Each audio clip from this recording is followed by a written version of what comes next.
मैं तो समझता हूँ, आई एम वेरी सॉरी, कि आई जस्ट थिंक कि हमने अभी तक सबक सीखा नहीं है। एंड यू नो, जब आप सबक नहीं सीखते हैं then you are bound to suffer, और अब हम सफर करेंगे।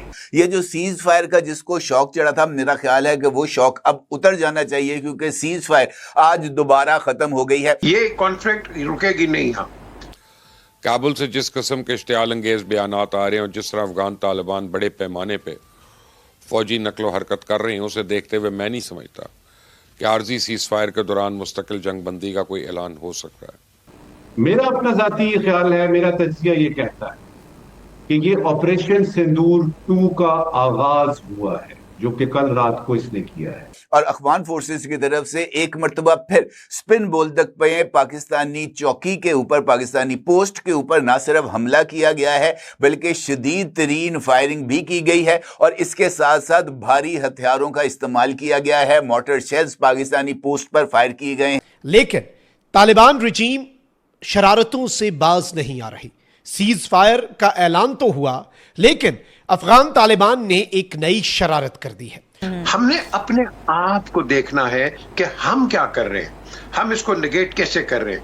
और इससे यह वाज़ेह होता है कि बहुत बड़े पैमाने पर शरंगेजी जो है वो प्लान हो रही है। साल हो गए हैं, 75 साल हो गए हैं, उससे ज्यादा बल्कि, और आज तक हम लोग फैसला नहीं कर सके कि ये जो अफगानिस्तान है ये हमारा भाई है कि या हमारा दुश्मन है। अफगानिस्तान ने पाकिस्तान की ऐसी कुटाई की है कि उसकी सारी हेकड़ी निकाल दी। पाकिस्तान को लग रहा था कि वो स्ट्राइक करके तालिबान को डराकर घुटनों पर ला देगा, मगर ऐसा कुछ भी नहीं हुआ, बल्कि अफगानिस्तान ने सीना तानकर पाकिस्तान को मुंह तोड़ जवाब देते हुए उसके कई सैनिकों को मारने के साथ ही कई चौकियों पर भी कब्जा कर लिया। तालिबान एक टैंक को चला रहे हैं, ड्राइव कर रहे हैं अफगानिस्तान की सड़कों पर, और बता ये रहे हैं कि ये पाक आर्मी का टैंक है जो कि हमने पाक आर्मी से कैप्चर कर लिया, जो हमने पाक आर्मी से छीन लिया और अब हम उसे अफगानिस्तान की सड़कों पर चला रहे हैं। हाँ भाई, अफगान तालिबान तो बहुत मजबूत हैं, उन्होंने देखें पाक आर्मी के टैंक को कैप्चर कर दिया। यानी वो पाक आर्मी जो कहती है कि हम इस रीजन में सबसे मजबूत आर्मी है,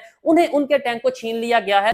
कभी ब्रदर बन जाता है, कभी इधर हम उसको पनाह देते हैं, कभी हम उनको हथियार देते हैं, कभी हम उनके लिए मरते हैं, और अब कह रहे हैं कि ये हमारा दुश्मन है, दुश्मन का काम कर रहा है। अफगान हुकूमत सरहद पर हम देख रहे हैं कशीदगी बढ़ती चली जा रही है। कुरम और स्पिन बोल्दिक सेक्टर्स में अफगान तालिबान और फितनतुल खवारिज की अनप्रोवोकेटिव फायरिंग, 6 टैंक्स पोजीशंस अमले समेत तबाह हो गई हैं। दूसरी जानिब ये बात तो तय थी कि सीज फायर पाकिस्तान और अफगानिस्तान के दरमियान कुछ ज्यादा देर चलने वाली नहीं है। और आज के ये जो पॉलिटिकल पार्टीज हैं, खुदा के लिए, जैसे मीर साहब ने कहा है, बिल्कुल सही कहा है, get together, this is a threat against Pakistan. इसमें कोई पॉलिटिक्स मत खेलो, इसके साथ इकट्ठे हो, जैसे आप इकट्ठे होकर लड़े थे टेररिज्म के खिलाफ, अब आप लड़ें, इसलिए कि अगर आप ये नहीं करेंगे you will become known as a weak state, a vacillating state. और ये तो हो नहीं सकता कि आप ऐसे बहादुरी के साथ लड़ते हैं और जब वक्त आता है अपनी गट्स दिखाने के लिए आप बैठ जाते हैं। आप बात करो, मुसलमानों को नहीं मारो। इस दुनिया में मुसलमान ने ज्यादा मुसलमानों को मारा है निस्बतन काफर ने। रात गए भी कुछ पुरस्कार डेवलपमेंट्स हुई हैं, और इस सब के अंदर तालिबानी एयरफोर्स रीसर्फेस कर रही है। यानी अफगानिस्तान के पास एयरफोर्स जो थी, जो कि तालिबान के हुकूमत में आने के बाद डिसफंक्शनल हो गई, अब एक मरतबा फिर अफगान तालिबान जो है उसे ऑपरेशनलाइज करने की कुछ कोशिशों में मसरूफ़ अमल नजर आ रहे हैं।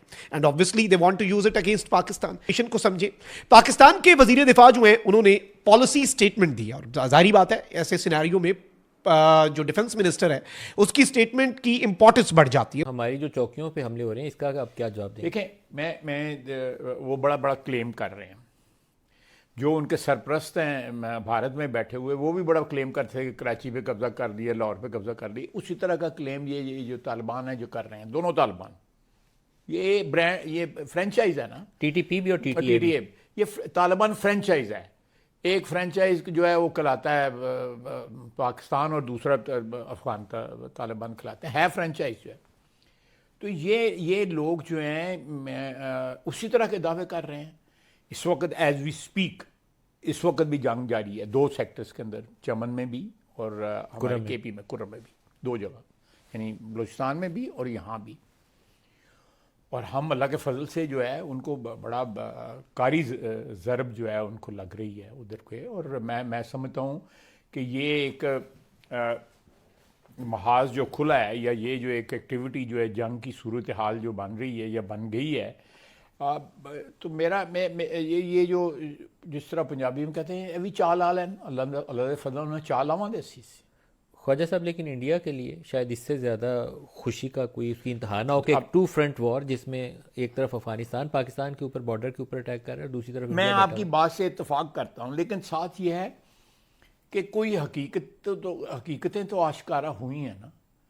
जो लोग हमारे यहाँ पे बैठ के कहते हैं कि जी उनसे बातचीत होनी चाहिए, टीटीपी से भी बात होनी चाहिए, टीटीए से भी बात होनी, मैं बातचीत के ख़िलाफ़ नहीं हूँ, बिल्कुल ख़िलाफ़ नहीं हूँ, बातचीत ज़रूर होनी चाहिए।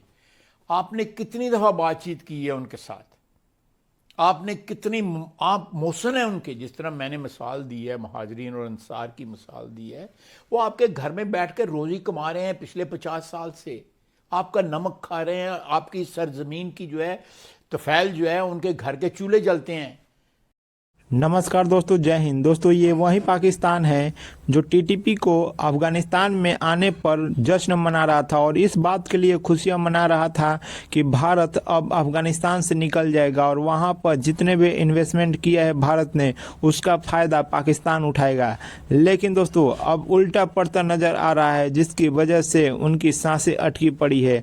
अब वही टीटीपी है जो पाकिस्तान को चुन चुन कर मार रहा है और उनके घरों में घुसकर उनके पोस्ट और चौकियों पर कब्जे कर रहे हैं। साथ ही दोस्तों, उनके टैंकों को अपने सड़कों पर दौड़ा रहे हैं और ये साफ दिखा रहे हैं कि तुम्हारी नंबर 1 आर्मी किसी काम की नहीं है। और उनकी पतलूनें उतार उतार कर उसको चौक पर टांग दिया जा रहा है और साफ दुनिया को ये दिखाया जा रहा है कि तुम्हारी हैसियत हमारे आगे कुछ भी नहीं है। वही तालिबान दोस्तों आज भारत के साथ अपने रिश्ते सुधार रहा है और भारत से कह रहा है कि आप जिस तरह से यहाँ पर इन्वेस्टमेंट करते थे उसी तरह से करते रहिए। दोस्तों, वीडियो पसंद आए तो वीडियो को लाइक करें, शेयर करें और चैनल को भी सब्सक्राइब करें। उन्होंने कहा कि अफगान तालिबान इस वक्त भारत की प्रॉक्सी बने हुए हैं। मैं नहीं समझता कि ये सीज फायर ज्यादा देर निकल पाए। अफगानिस्तान सीज फायर की खिलाफ वर्जी करता रहा तो हमें जवाब देना पड़ेगा।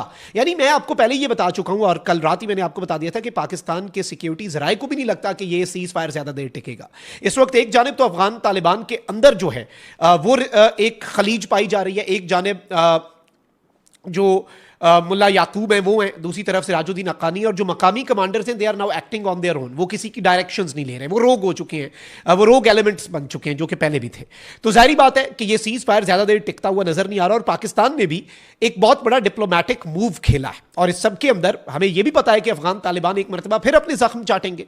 भाई 11 और 12 अक्टूबर की दरमियानी शब जो इन्होंने हमला किया उसके बाद 5वीं